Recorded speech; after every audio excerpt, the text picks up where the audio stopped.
Queen Carla Wally sa 2024 GMA Station ID lilipat na sa ABS-CBN. Kung bago ka lang sa channel na ito, huwag kalimutang mag-like, share, comment, and subscribe. Takang-taka ang mga kapuso viewers kung bakit wala ang ultimate star na si Jeneline Mercado sa bagong station ID ng GMA Network. At hindi lang si Jen ang walay sa inilabas ng 2024 GMA SID. Marami pang ibang kapuso stars ang hindi namataan dito, kabilang na sina Carla Abiliana at Megan Yang. Mapapanood sa naturang station ID sina Marian Rivera, Dingdong Dantes, Michael V, Dennis Trillo, Alden Richards, Barbie Fortesa at Jolie Ann San Jose na isa sa mga kumakanta ng theme song na isa sa puso ng Pilipino. Nasa video rin ng mga broadcast journalist at host na sina Jessica Soho, Mel Tiangco, Howie Severino, Vicky Morales, Cara David, Atom Arroyo, Sandra Aguinaldo, Sosing Enriquez, Ivan Mayrena, Maki Pulido, Mares Umali, Rafi Tema at Emil Sumangit. Present din sina Boy Abunda, Heart Evangelista, Bia Alonzo, Pokwang at Kim Atenza. Naroon din ang mga youngster na sina Jillian Ward, Miguel Tan Felix, Bianca Umali at Kailin Alcantara. Mapapanood din sa GMA SID sina Miss Universe Philippines 2023, Michelle D, Kylie Padilla, Andrea Torres, Sanya Lopez, Gabi Garcia, Mike Quintos, Rochelle Pangilinan, Glyza Di Castro, Tom Rodriguez, Jasmine Cortez at Michael Diaz. So ano nga ang nangyari kina Carla, Jeneline at Megan? Kabilang ba sila sa mga nababalitang lilipat sa ABS-CBN? In fairness, matagal ng chika na mag-over the backwood na si Jeneline sa ABS-CBN. Mula pa noong mapabalita ang pagpirma niya ng recording contract sa Stars Music. Narito ang ilan sa mga nabasa naming reaksyon hinggil sa issue ng station ID ng GMA. Sobrang daming wala sa station ID ng GMA ngayon. Wala si Jen, Carla, Iya, Joe, Megan, Max at marami pang iba. Bitin tuloy. Some are complaining about the groupings in GMA station ID. I'm pretty sure kung sino ang importante sa kanila. Yun ang binigyan ng solo frame. PS, naiyak ako while watching. Was rooting to see some stars, but the universe has its own course. Yet a classic reminder to be one in heart. Proud to be Kapuso. Maganda yung new station ID ng GMA. Classic and elegant. Maganda yung kanta, hindi forgettable yung lines. Marami lang talagang kulang.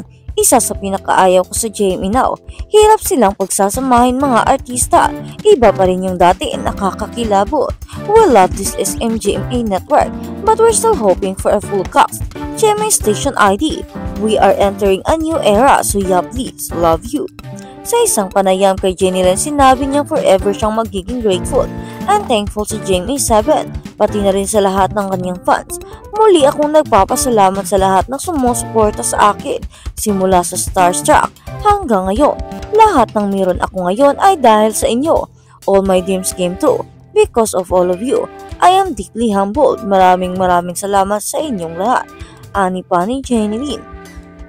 At sa kabilang banda naman, Dennis Jeneline, biktima ng fake news, talent management nag-iimbestiga. Nakakaalarma na talaga ang fake news. Ang post ni John Enriquez, General Manager ng Aguila Entertainment sa pag-ari ng mag-inang Vicky at Katrina Aguila. Sila ang nagpapatakbo ng karira ng mag-asawang Jeneline Mercado at Dennis Trillo at ng iba pang kilalang artista tulad na ni Nico David, John Lucas, Martin Escudero, Zaina Baraki, Beauty Gonzalez, Nico Antonio at marami pang iba. Nasambit ni John ang fake news dahil kumalat na iiwan na ni Jeneline ang GMA 7, ang network na nakadiskubre sa kanya sa pamamagitan ng Starstruck Season 1 noong 2003. Sabi pa ni John, nakaka-alarm na talagang fake news na ganito. Safe is to rely on legitimate news. Sources like Inquirer, Star, ABS at GMA. Journalist is a profession. Huwag tayong magpapaniwala agad. Always fact-check. Nagugat ang espekulasyong ito nang hindi nakasama si Jeneline sa shoot para sa bagong GMA 7 station ID dito kasi binabatay ng netizens kung konektado pa ang artista sa network. Inabot naman ng mahigit 1,000 ang views post na ito ni John sa kanyang Twitter account niya at may 20 retweets. Samantala, may ilang netizens din ang nagtatanong kay Dennis na asawa ni Jenny at sinagot siya ng may EBS pa ba. Para maraming nagulat sa sagot na ito ng aktor kahit alam ng lahat na in good terms si Dennis sa Kapamilya Channel. Lalo't gumawa siya ng pelikula sa Star Cinema ng ilang beses at base rin sa pagkakakilala namin sa aktor, ay hindi siya ganito sumagot dahil lagi itong may respeto sa kapwa, kaya naglabas din ng reaksyon siya dyan sa ginawa ng peking sagot ni Dennis. We are investigating the situation, but do know na hindi po si Dennis yun. He is currently taping for Pulang Araw and have limited access to his phone as per his PE. We advise the public not to jump into conclusions with regard to this incident, aniya. Going back to Jenny Lane ay kakarinyo lang ito ng kontrata niya sa Jamie 7, kaya paano siya aalis? At sa kabilang balita naman, Jenny Lane, sumimplang sa Big Bike, iniligtas ng kompletong gear na aksidente ang aktres na Jenny Lane Mercado. Ayon sa aktres na naging panayam niya sa 24 oras, nahulog siya habang nakasakay sa kanyang Big Bike. Pero tinyak muna niya sa fans na hindi siya nasaktan dahil kumpleto ang suot niyang protective gears. Ayon kay Jenilyn, madulas kasi ang kalsada, kaya siya sumimplang sa motor. Yung ulo ko tumama sa floor, pero safe pa rin ako dahil naka-helmet ako, naka-gears ako. Complete yung gear ko at protected yung buong katawan ko, paliwanag ng aktres.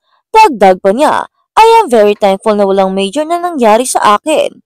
Nakwento naman ng mister ng aktres na si Dennis Trello na nandoon siya nang mangyari ang aksidente at dinaming nagulat siya sa kanyang nasaksihan. Kitang-kita ko, nasa harapan ko siya, tinitingnan ko siya habang nangyari yun. Chika pa ni Dennis sa TV interview. Ani pa ng aktor, nakakabigla dahil first time namin maaksidente sa kalsada.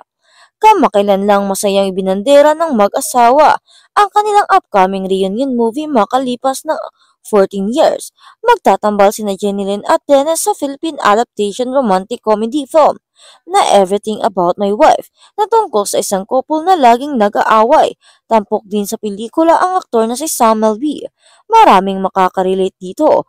Masaya yung treatment niya, maganda yung pag-adapt niya with a Filipino twist ng aktor. Sa interview, chika pa niya, nag-uumpisa medyo sa nangangapa ako dahil gumawa ako sanay gumawa ng light na projects. Siyempre, sinuportahan naman ako ng asawa ko, Queen of Rom-Com, ang upcoming movie ng kauna-unahang proyekto ng mag-asawa matapos ikasal noong 2021. Huli silang nagsama sa historical drama na Rosario noong 2010 at anthology series na I Can See You, Truly Madly Diddly noong 2020.